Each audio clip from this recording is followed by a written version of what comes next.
Hi there, my name is Conor Meehan and I'm a Customer Success Manager at Silico. In this video today, I'm going to give you a demonstration of what business process simulation looks like at a very small scale. We're going to build a very small model, and then we're going to show you an anonymized version of a previous customer model that we've built, which shows what an enterprise order to cash process would look like from end to end, and how those simulations can be used to track things like revenues, costs, and lead times under different process designs. So one of the things that makes business process simulation unique is that you can test out not only as-is processes, so you can simulate the impact of changes such as orders flowing through a process, but you can also simulate how that process would look like under different designs, so how alternative structures of that process would look like, making use of things like robotic process automation or business process outsourcing, or the implementation of a new ERP system. So all of these things can be simulated using business process simulation, and the resulting model can then be used not only to find the optimal process design, but also to implement that process design, monitor it, and also simulate corrective actions where deviations from KPIs occur within that process implementation. So that covers why we use BPS, and then we can move on just to look at what exactly BPS looks like, and later we'll look at a full-scale example of BPS in use. Okay, so let's start with our example of a small model that we can build to represent a procure-to-pay process. So just a small part of that procure-to-pay process, where we can imagine a large enterprise receiving, let's say, 100 invoices per day. Those invoices then need to be assessed and then later paid. Okay, so that's the very simple process that we're trying to represent here, and then we can later show how we can use the resulting simulation model to simulate the process under different scenarios, as well as different process designs and the implementation of things like RPA, for example. Okay, so let's start with representing the fact that this enterprise receives 100 invoices per day. So to do that, we're going to add what we call the flow variable. So if you want to learn more about the difference between variables, flows, and stocks, we have another video on that, which we can link in the description. But let's just say we have this flow variable. We're modeling it that way because this is a flow of invoices received per day. So this is invoices received per day. The units of that would be invoices per day. And let's say it stays steady throughout the simulation period of 100. So we can see here that this is holding a value of 100. For the simulation period here, we've set as starting the simulation on January 1st, 2021. We generally take a historical date to start a simulation because we want to later backtest the model simulations against historical data, and then we're going to run this all the way through to the end of January 1st, 2024. So that's the simulation period of our model. And the next thing that we can do is add a stock variable, and that's going to represent the fact that once we receive these invoices, they're then waiting to be assessed.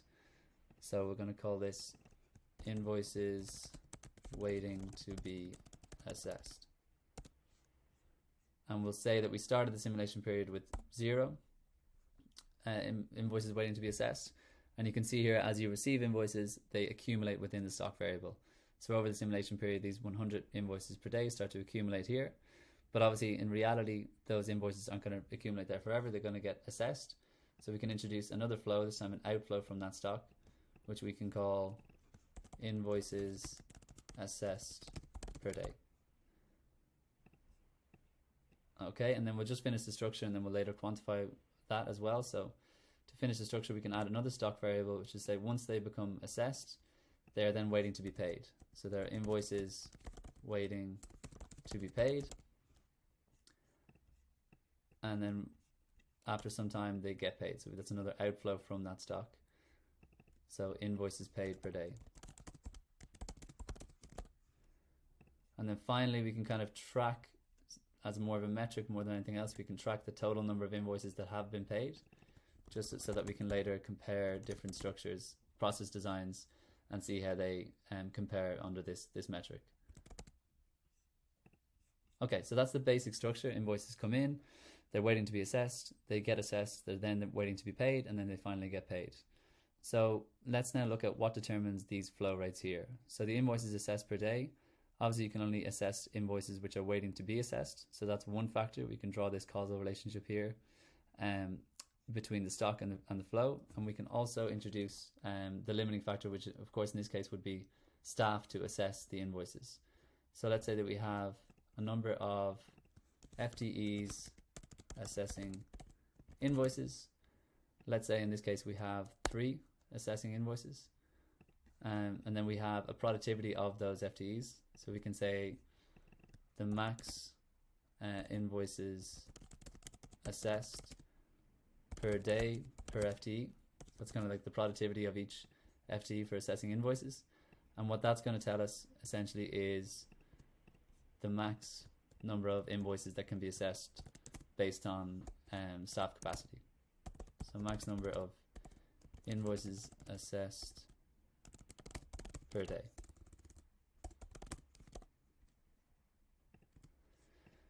Okay, so we can draw relationship from here to here and from here to here.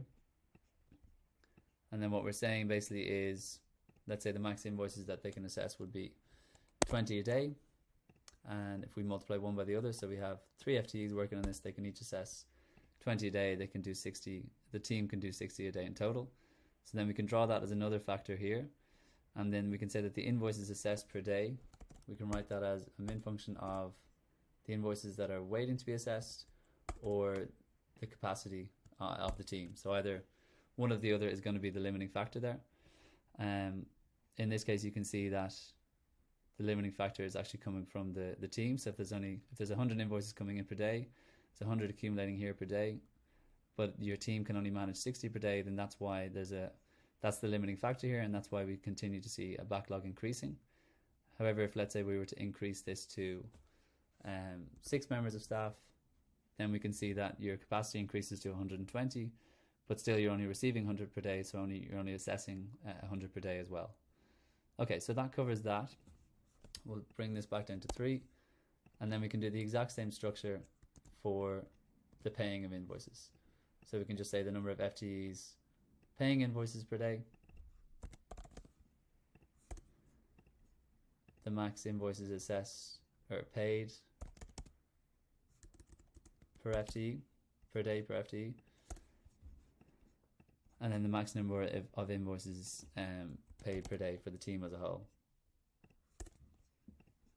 Okay, so if we do the same structure here, obviously only the invoices waiting to be paid, which have already been assessed, can be paid. So again, we use this minimum function, and the invoices waiting to be paid, the max number of invoices that can be paid based on team capacity, and we see how that affects the flow here. So again, the limiting factor, well, in this case is neither. If we were to reduce this to, there's only 60 coming in and there can be only 60 assessed, so the team is exactly at capacity. If we reduce this to 2, we can see that then this starts to accumulate here at this step. So if there's only 2 FTEs, then our capacity is 40 per day. If there were 60 coming in waiting to be assessed each day, then we can see that the inflow to this system is greater than the outflow, and that's why we get accumulation of invoices waiting to be paid here. Okay, so that completes a very simple digital twin of this part of this procure-to-pay process. And now that it's finished, what we can do is use this model to test out, first of all, different ways to optimize this as-is process, and to also explore what it might look like under different scenarios, for example, receiving more invoices per day.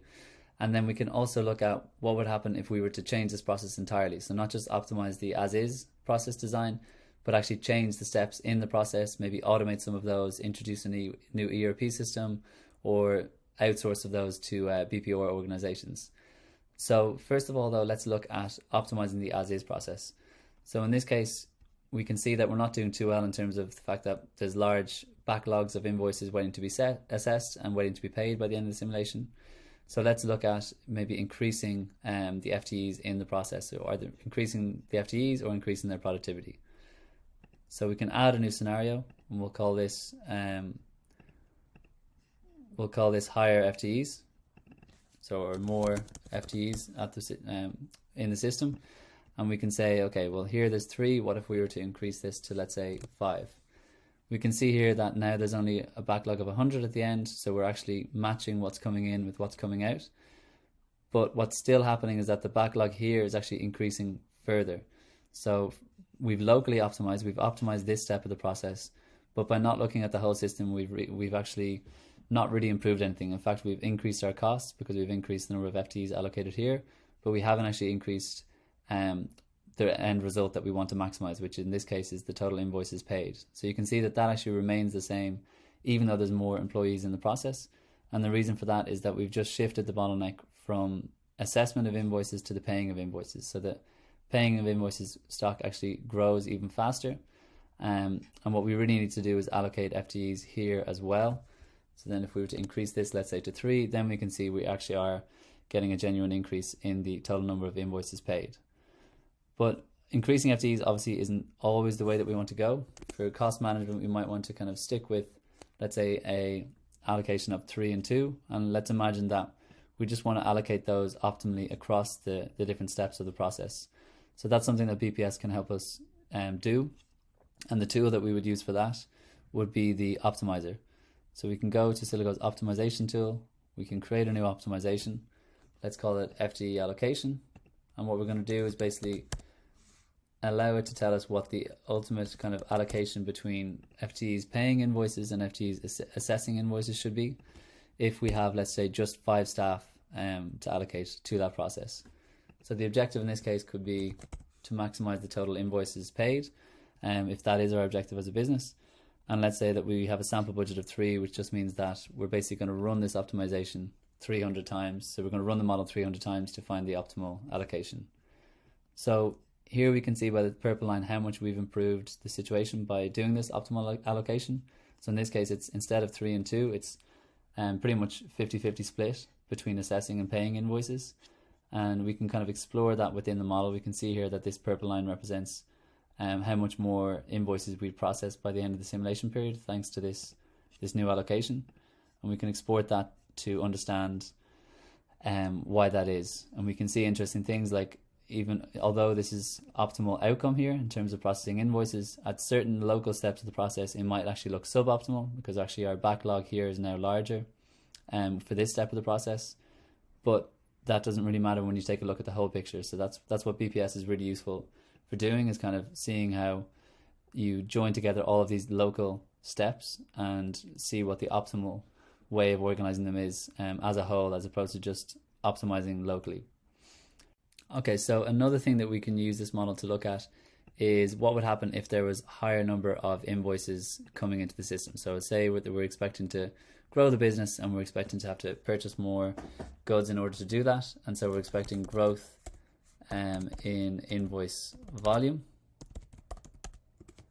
So here we can go, let's say instead of it being 100 per day, we can introduce that there's a step increase of, let's say 20, 1 year, 365 days into the simulation. So we can see that step increase in here, and we can see that that increases the rate of the backlog increasing at that point as well.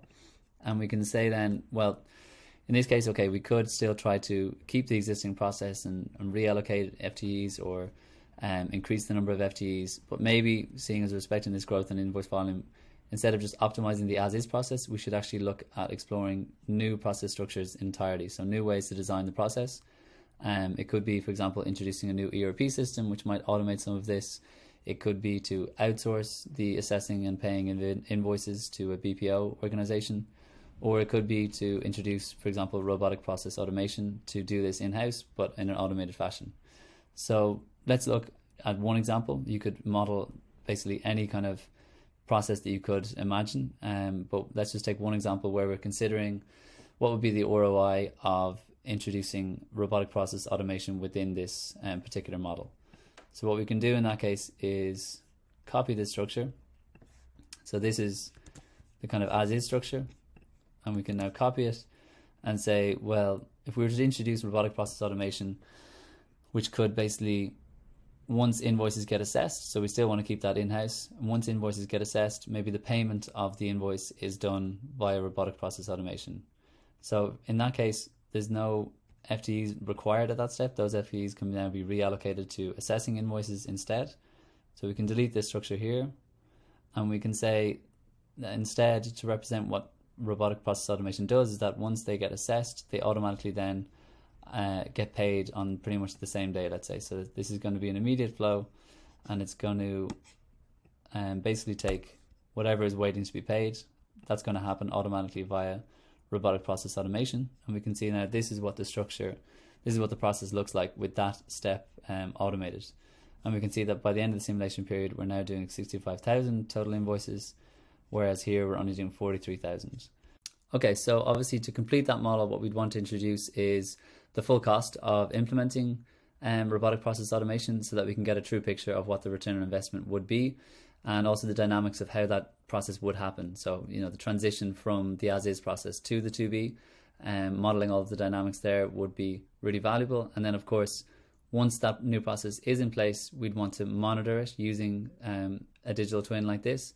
And we'd also want to kind of simulate corrective action. So if we're not reaching the KPIs that we thought we were reaching, we can see why is that happening. Is it potentially due to, the lack of allocation of FTEs to the new process, or is it due to productivity being lower than expected? So we could get clear kind of insight into why we might be not achieving the KPIs that we hoped for, and then simulate what corrective actions we could take in order to get there. So that's just a very quick example, obviously highly simplified in this case. Real enterprise processes are highly complicated with many, many different steps. And what we're going to give you a brief demonstration of now is an anonymized version of a previous customer model that we had, which looked at an order to cash process and basically simulated through BPS how that order to cash process can be optimized. And they were considering different kind of process structures and came to us to look at what would be the ROI, what would be the highest ROI of these different process structures. So we can move now to have a quick look at that model. Okay, so here we see the anonymized version of a order to cash process model that we built for a previous client.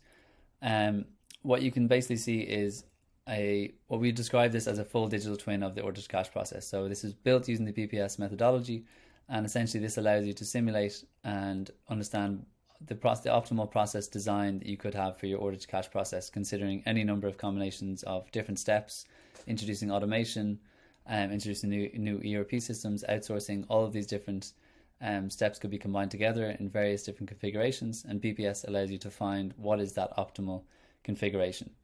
So in this case, we have multiple things feeding in here on the left. So we have HR capacity, so essentially our FTEs. We have how many orders are coming into the system, and we have order characteristics. So how are those orders received? Are they received by email? Are they received manually, etc.? And then those pass through 6 different stages before finally triggering a financial model. So triggering financial activity, which we record there. So that's obviously one of the key KPIs of this process, but we're also looking at processing time, touch time per order, unit costs, and backlogs as well.